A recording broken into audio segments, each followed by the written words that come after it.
Howdy, folks. I'm Colonel Sanders, and you're not. We're going to talk about the hard way and some things that my friend Tyrone Neal, who operates the JRN franchise of Kentucky Fried Chicken and the Sanders Court and Cafe, now known as Harland Sanders Cafe and Museum.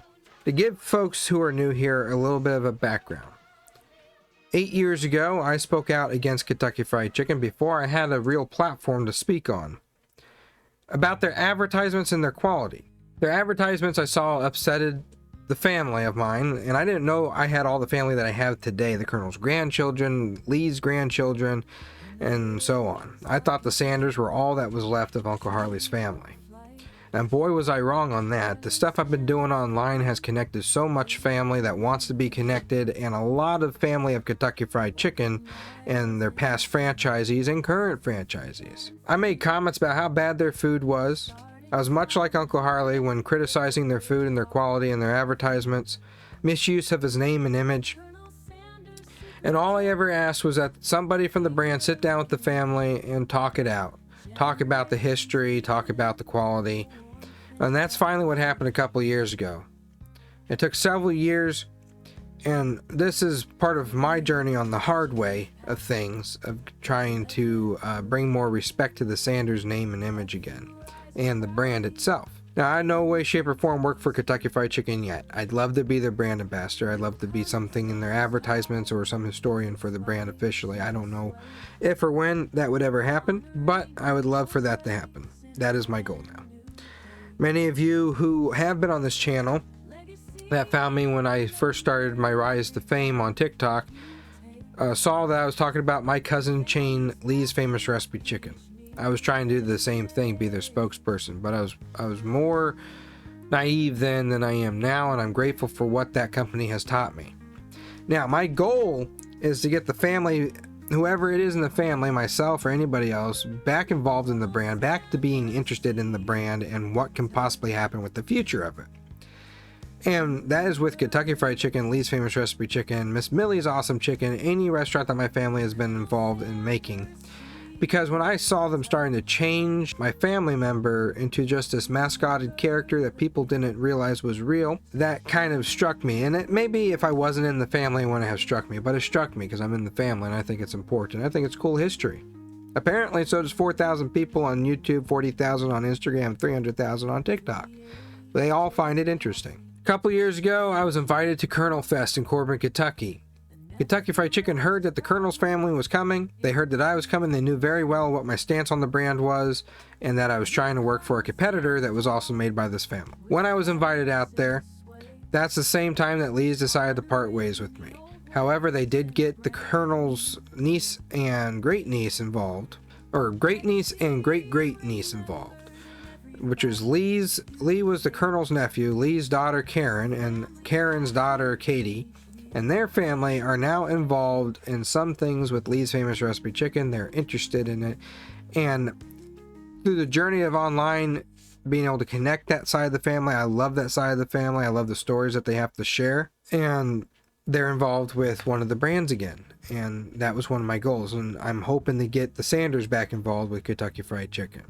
And in a way, we're doing that, but I nowhere, shape, or form work for them yet. So when Kentucky Fried Chicken invited us out to Corbin, I was a bit skeptical.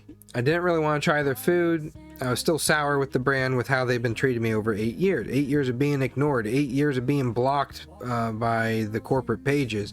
8 years of seeing these advertisements and stuff thrown in my face. JRN showed love and hospitality for my family. They insisted I try their food, and it was the best Kentucky Fried Chicken that I have had in my 27 years of life. I loved it so much, I brought more family to it again the following year, this year. It was still great. Now, after I tried that, after I tried Corbin, Kentucky's Kentucky Fried Chicken at the Harland Sanders Cafe and Museum, I decided to give other Kentucky Fried Chickens a chance. Because for 8 years, I wouldn't touch the stuff. I want to go near it because I based all my opinions on it based on how I was treated by the social media managing pages and how I was treated at the restaurants that were in Florida and Sarasota and how the quality was there. And it wasn't very good at that time. and I based that on everything. I got to meet with regional manager Bill Hale, and he got to teach me a lot about the company. And one of the biggest things he taught me is it does not matter what your experience is in one place, it will not be the same in another. What I mean by that is no franchisee operates the same way. The secret recipe to having a good franchise of any restaurant is to have a good manager that takes care of his employees, cares about their stuff, and takes pride and has a good work ethic.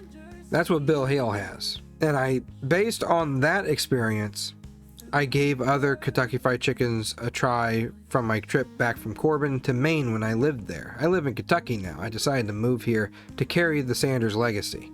Every Kentucky Fried Chicken I've been to since Corbin has impressed me. If you had a bad experience somewhere, don't let that ruin it for everything. Heck, even Chick-fil-A might be good in this area. I haven't tried it since 2014 because they gave me some bad food and I don't like them. And I base my opinion. Now, after learning what I learned with Kentucky Fried Chicken, I'm open to everything now. JRN is responsible for bringing me back on board with the brand. JRN is responsible for giving me that second chance. The image behind me is from the Sanders Court and Cafe, the Harland Sanders Cafe Museum in Corbin, Kentucky. This is Uncle Harley's original kitchen. They preserved it and the items that belong to Uncle Harley that he used in that kitchen. You could go visit that today. So anyways, I don't want people to confuse this as what I was doing with Lee's, because it's not. This Kentucky Fried Chicken franchisee, Tyrone, decided to send me some things that I'm going to share with y'all. One of them is the story of the hard way, which we'll get to that. I'll read it to y'all. But I want to go through some of the things that he sent. And you would see this in their gift shop, and you can see the employees wearing this too. And Team Corbin is by far my favorite franchising. So shout out to them. That entire team. I've never seen people want to work like I do in Corbin, Kentucky at the Sanders Cafe.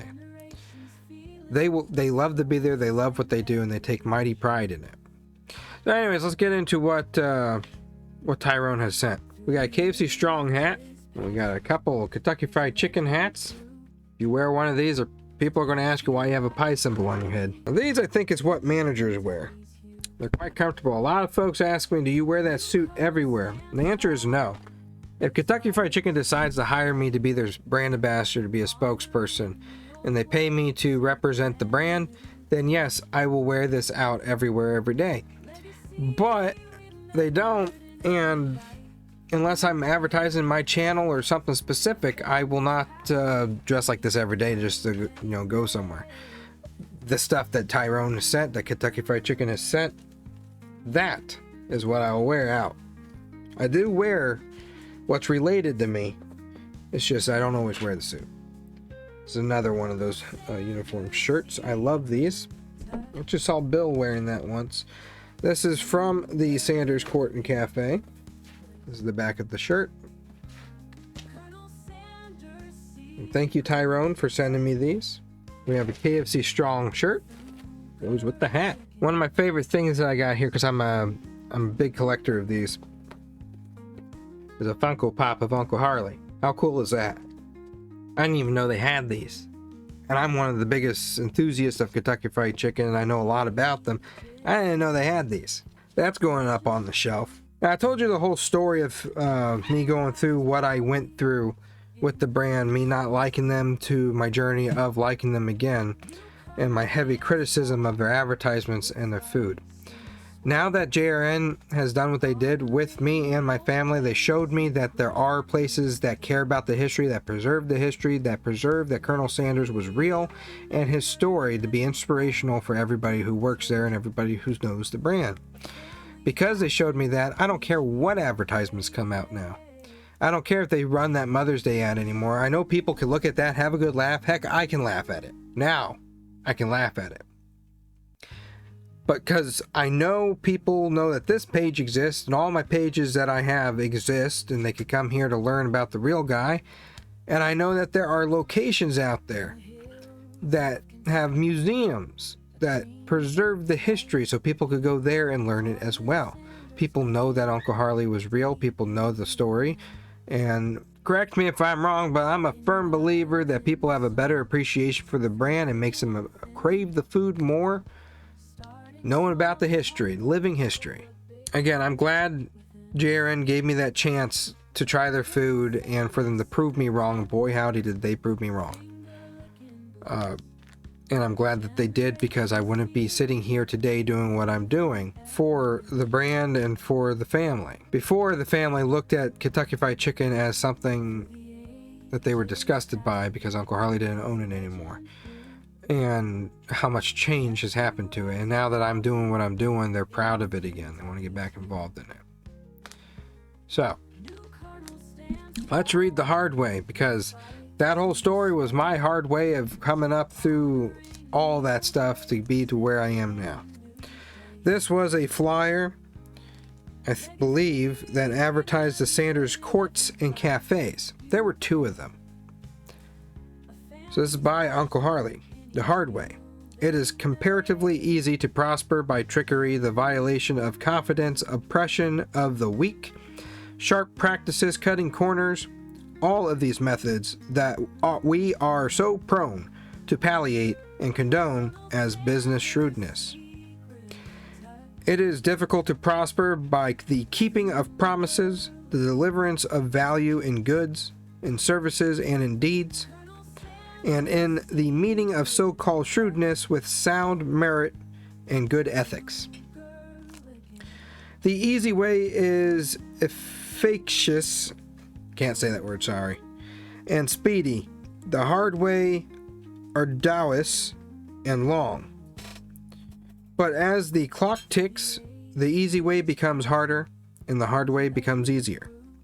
And as the calendar records the years, it becomes increasingly evident that the easy way rests hazardly upon shifting sands, whereas the hard way builds solidly a foundation of confidence that cannot be swept away. Thus we build Sanders Courts and Cafes, Asheville, North Carolina, 6 miles out on Knoxville Road, Corbin, Kentucky, junction US 25, 25 East, and 25 West. Dictionary: present participle and verbal noun. To fashion or frame according to a systematic plan or by definite process to create, to build a reputation. Copyrighted in 1937 by Colonel Harland Sanders, founder of Kentucky Fried Chicken.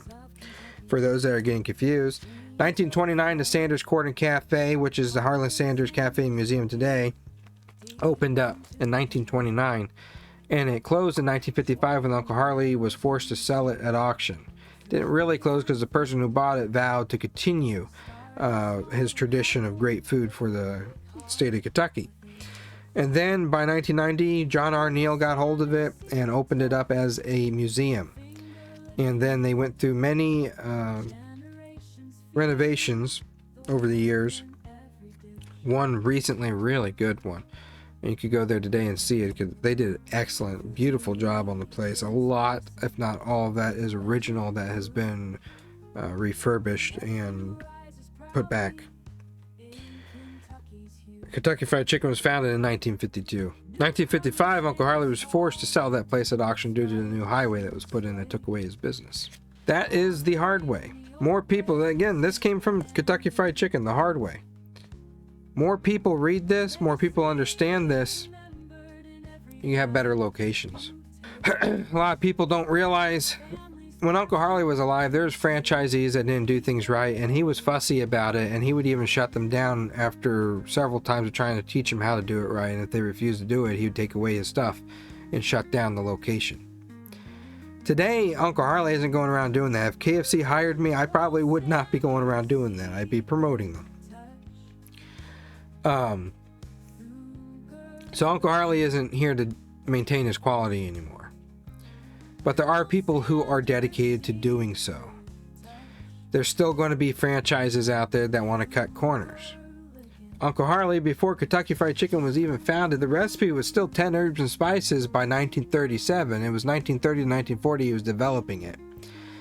Kentucky Fried Chicken didn't exist when he wrote that and had it copyrighted. The hard way has been his slogan since the very beginning.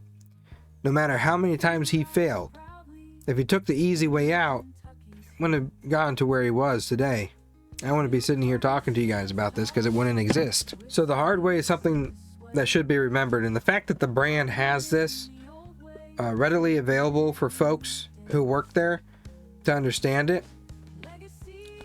You know, as times change, the way of doing things change, but you gotta be willing to do things the hard way, and that's what JRN does, and that's why I'm so thankful for them. I am proud. I really am. I do not regret my decision on anything that I've done over the last 8 years to get to where I am at now. My family legacy is important to me, and it's important to me that people, if they're going to talk about it, they talk about it accurately, including myself. And I don't mind getting fussy like Uncle Harley did about his quality. I don't mind getting fussy about the legacy being remembered correctly. I don't regret any of that stuff because it led to this. They're very much aware of where I stood before and where I'm at now, and just goes to show that people could change their opinions, people could change their minds for the better, and it's possible. You just got to have an open mind. So I thank you, Tyrone. Thank you, Team Corbin. Thank you, Kentucky Fried Chicken. All right, until next time, ciao. Legacy remembered in every bite you take, a family's passion in each meal they